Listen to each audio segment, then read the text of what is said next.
털썩하고 엉덩방아를 찧었는데 뼈가 부러지는 거죠. 그때 그 호르몬제를 먹었어야 돼. 완경으로 인해 줄어든 여성 호르몬은 골다공증과 골감소증의 주요 원인으로 작용한다. 여성 호르몬은 뼈의 소실을 막아주는데 완경으로 인해 여성 호르몬이 줄어들면 하골세포에 의해 뼈의 소실이 빨라지고 뼈 생성 속도는 그에 미치지 못하게 된다. 이로 인해 골밀도가 감소하게 되면 골다공증이 발병한다. 점차 뼈가 무너지면서 허리가 굽거나 키가 줄어드는 증상이 나타나기도 하고 골절의 위험성도 높아지게 된다.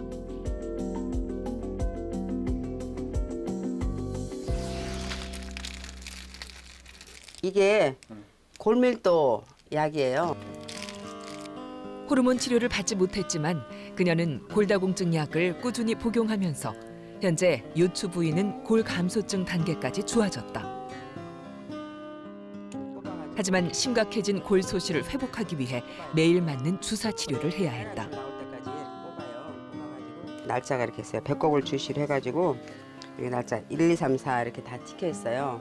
주사를 진짜 매일 맞을 생각하니까 정말 걱정이 되더라고요. 2년 동안 맞았죠. 그때 검사를 했었어요. 그러니까 마이너스 4.25에서 마이너스 1.9라는 거예요. 그러니까 세상에, 야, 이건 진짜 너무 정말 기뻤어요. 진짜 너무 좋았어요. 골절의 위험에서 그녀를 지켜주고 있다는 골다공증 치료약. 그렇다면 골다공증 약은 어떤 종류가 있고 또 뼈에는 어떻게 작용하는 걸까? 완경이 되면 골 소실을 일으키는 파골세포가 약 10배 이상 일을 하게 되면서 뼈가 나빠지게 된다. 이때 골 흡수 억제제라는 약제를 이용해 파골세포의 기능을 약화시켜 골 소실의 속도를 늦추고 유지시켜준다.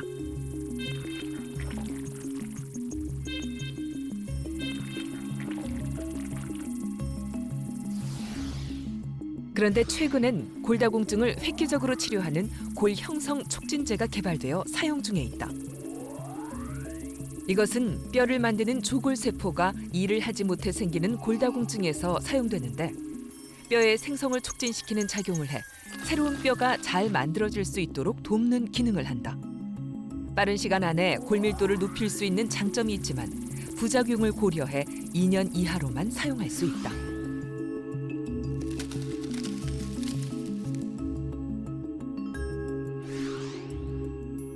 현재 사용되는 골다공증 약제들은 경구용과 주사제로 그 종류가 다양하다. 그렇다면 각기 복용 방법에는 어떤 차이가 있을까? 그런 약제들은 이제 환자의 특성에 따라서 가령 뭐 콩팥 기능이 좋으냐 나쁘냐에 따라서 또 선택될 수가 있고 또 그다음에 나는 매일 먹는 걸 좋아하는 사람도 있을 수가 있고 또 일주일에 한 번 먹는 걸 편해할 수가 있고 한 달에 한 번 먹는 거 편해할 수도 있습니다. 대개 이제 연령이 70, 80대 되면은 당뇨, 고혈압 또는 뭐 고지혈증 또는 심장약 또 뇌졸중 약 뭐 여러 가지 드시는 약이 많을 수가 있습니다. 그래서 그런 경우는 내가 먹는 약이 많으니까 먹는 것보다 내 주사를 맞겠다 하면은 또 주사제로 또 보충해서 또 치료하는 방법이 있을 수 있습니다.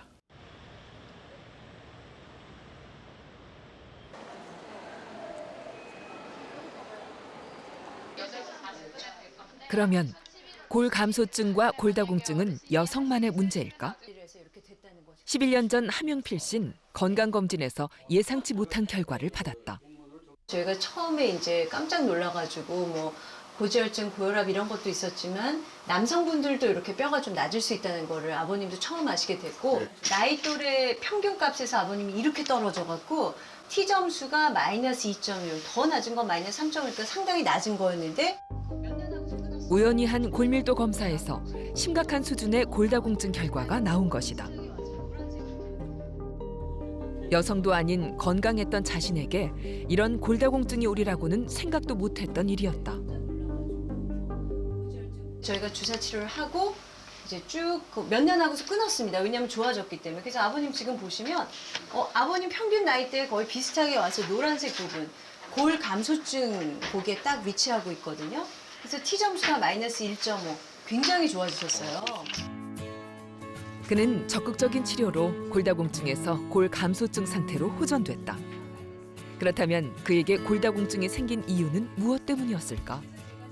퇴직 전에는 업무가 바빴고 그리고 운동할 시간이 요새 젊은 사람들 다 마찬가지로 별로 없었어요. 솔직한 얘기로 업무에 바쁘다 보니까. 그래서 퇴직하고 저부터 이제 운동을 시작했고 특히 골감소증 진단을 받고 치료를 받으면서 이래서는 안 되겠다. 헬스클럽에를 등록을 해가지고 근력 운동을 지금까지 계속해서 하고 있고 그 다음에 일과 햇빛 쬐는 게 좋다고 해서 낮에는 등산도 주로 했고 일주일에 한 번 등산도 했었고 30분 이상 그 햇빛에서 걷는 거 그걸 많이 했습니다. 남성 역시 50세 이상이 되면 남성 호르몬인 테스토스테론이 점차 감소하게 되는데 이로 인해 여러 가지 증상이 나타나게 된다. 체모가 감소하게 되고 기억력이 저하되는가 하면 활력이 떨어지게 된다. 또 지방세포 형성을 촉진해 하복부 비만은 물론 근육량이 줄어들어 근력 저하가 발생한다.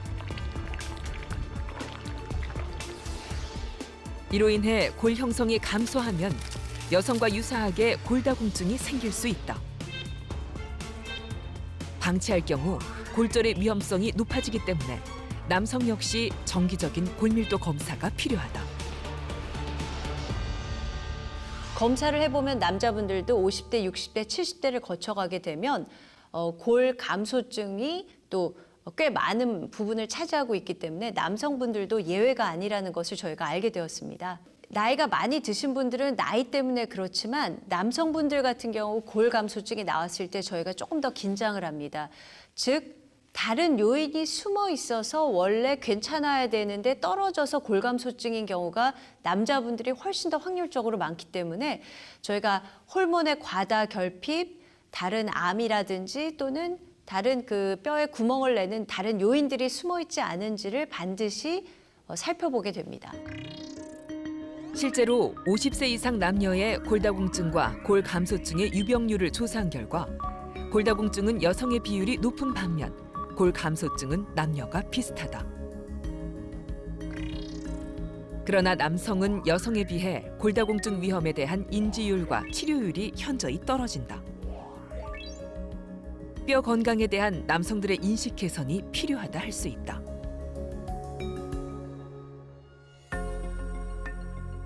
그렇다면 골 감소증 단계에선 어떤 치료를 해야 할까?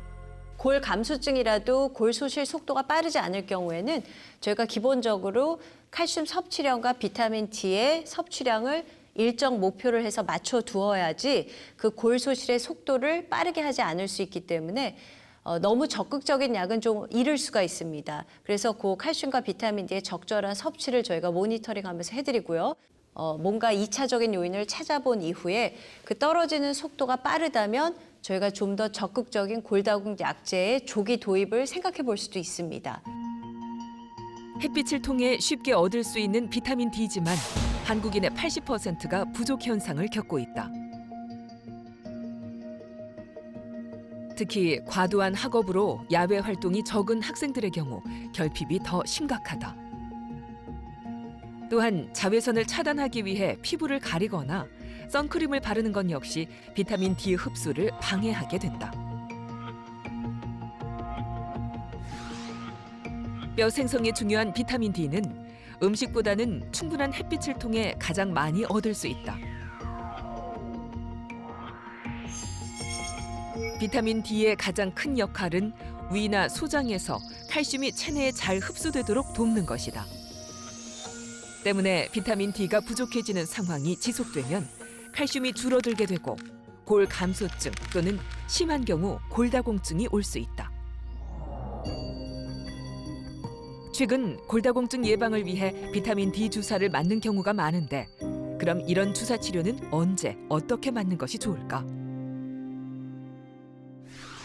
비타민 D는 햇빛으로 만들어질 수는 있지만 아주 저희가 원하는 목표까지 만들려면 너무 많이 비춰야 되고 어렵기 때문에 현실적으로 비타민 D 보조제가 아주 효율적으로 잘 쓰일 수 있습니다. 그런데 최근에 비타민 D를 고용량 주사로 만들어져서 아예 먹는 게 불가능하다거나 외부 노출이 안 된다거나 아주 심하게 낮은 경우는 그 고용량 비타민 D 주사를 맞아서 올리는 경우도 있는데요. 아주 효과적으로 올라가기는 하지만 검사 없이 너무 자주 맞게 되면 비타민 D도 독성 용량까지 올라갈 수가 있습니다. 그래서 그 비타민 D의 주사는 조금 더 현명하게 꼭 필요한 경우에만 맞으시면 좋겠습니다.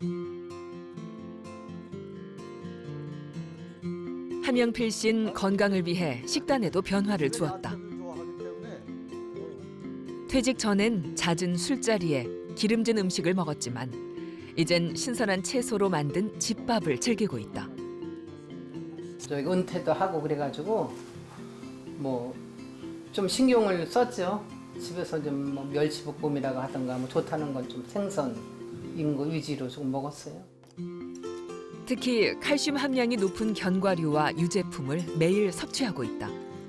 이런 식단의 변화는 아내에게도 큰 도움이 되었다. 같이 검사를 했는데 집사람도 이렇게 나오는 거예요. 근데 저보단 좋은 거예요, 수치는. 그래도 저밀도였었게 되면 집사람은, 와이프는 주사는 안 맞았어. 주사 안 맞았었지. 주사를 안 맞았어요. 안 맞고 약만 복용을 조금 하다가 사실 함영필 씨의 생활 습관 중 가장 크게 바뀐 것은 좋아하던 커피를 줄인 것이다. 옛날에 커피를 많이 먹었죠. 어느 정도? 하루에 뭐 믹스 커피로 서너 잔씩은 먹었죠. 자, 짠합시다. 이왕 먹는 거. 이렇게 커피를 좋아하는 건 사실 함영필 씨뿐만이 아니다. 커피 공화국이라 불릴 만큼 이제 우리의 일상에서 커피는 빼놓을 수 없는 기호식품이다. 한 해 소비량만 세계 6위. 커피 섭취량도 해가 거듭될수록 기하급수적으로 늘어나고 있다. 하지만 지나친 커피 사랑은 뼈 건강에 치명적인 문제를 낳을 수 있다.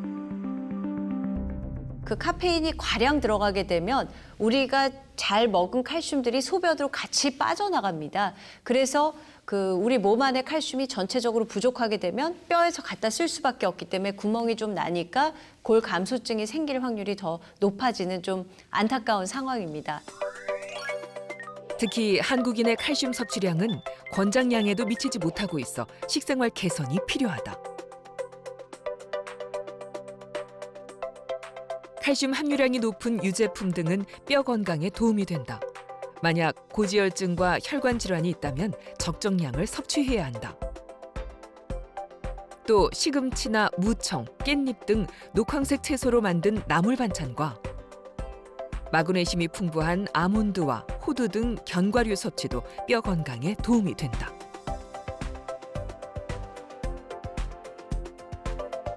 뼈째 먹는 생선인 멸치나 꽁치, 또 두부와 달걀 등도 칼슘이 많은 대표적인 식품이다.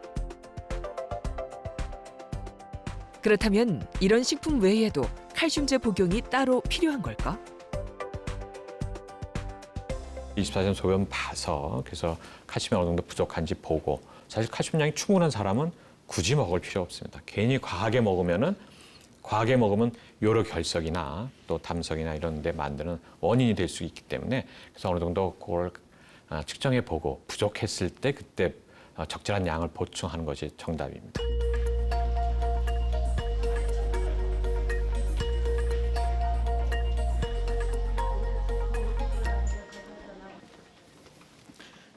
안녕하세요. 예, 좀 어떠세요? 아프죠? 허리 이런 데는 언제부터 아프셨죠? 허리 아픈 거는 꽤 오래됐어요. 젊어서부터. 오랜 세월 허리와 무릎 관절 통증으로 고생하고 있는 환자. 좀 많이 들어갔어요. 30년 좀 넘었어요. 30년도 넘었어요. 아이고 무릎들이 많이 부셨네. 네, 이것도 부었어요. 여기도 많이 부고. 여기 팔 좀 볼까요? 멍이 잘 들죠? 예. 이렇게 그냥 아이고 멍이 드시고 여기도 그냥 멍 들고 또 이쪽 팔은 몸 구석구석에 보이는 멍자국들. 네, 이 목에 뒤에 뭐 떡 또 같은 거 목 뒤가 들러붙은 것 두꺼워지고 같은 기분 복부 없으셨어요? 비만도 주사를 심한데 드신 거죠? 이런 요거를. 증상엔 이유가 네, 있다. 배가 지금 이렇게 나와. 이제 이렇게 진통제로서 통증이 그럴 때 쓰는 약이 그 스테로이드 약제가 있어요. 응? 그 약제가 굉장히 진통이 없애서 우리가 움직이는데 문제 없게 해주지만 그 약의 부작용이 있어서 이렇게 얼굴이 변하고 배가 나오고 멍이 잘 들고 이런 일들이 있고 또 뼈가 약해져요. 뼈가. 골다공증이 심해져요. 척추와 무릎 관절염의 통증을 견디기 위해 썼던 스테로이드 약제가 골다공증을 유발한 것이다. 할머니는 장기간의 스테로이드 약물 부작용으로 위장관 출혈까지 발생해 입원한 상태다. 내가 먹는 약에요. 당에도 있고 당약을 먹으니까 8가지거든요. 근데 그런데 섞여 들어가는지 나는 그건 몰라. 2차성 골다공증을 유발시키는 약제 중에 아주 대표적인 게 바로 스테로이드 약제입니다. 스테로이드는 우리가 그 루마티스 관절염이나 또는 퇴행성 관절염으로 해서 통증이 심해서 아파서 걷지 못하는 사람들 이런 분들한테 처방을 하면은 진통 효과 때문에 전혀 문제 없이 걸어 다닐 수가 있고 또 기관지 천식 발작이 오면은 스테로이드 약제를 투여하면은 염증이 가라앉아서 촥 혈관이 확장이 되고 아주 스테로이드 약제는 아주 진짜 명약 중의 명약입니다. 그래서 그런 약제를 우리가 사용하는데 근데 가능한 한 이 약제는 부작용이 이제 심하기 때문에 특히 뼈를 녹아난 약화시키는 약 심하기 때문에 그런 약제들을 장기간 사용하거나 또 그다음에 또 과량을 사용하거나 하는 것들은 굉장히 조심해서 해야 됩니다.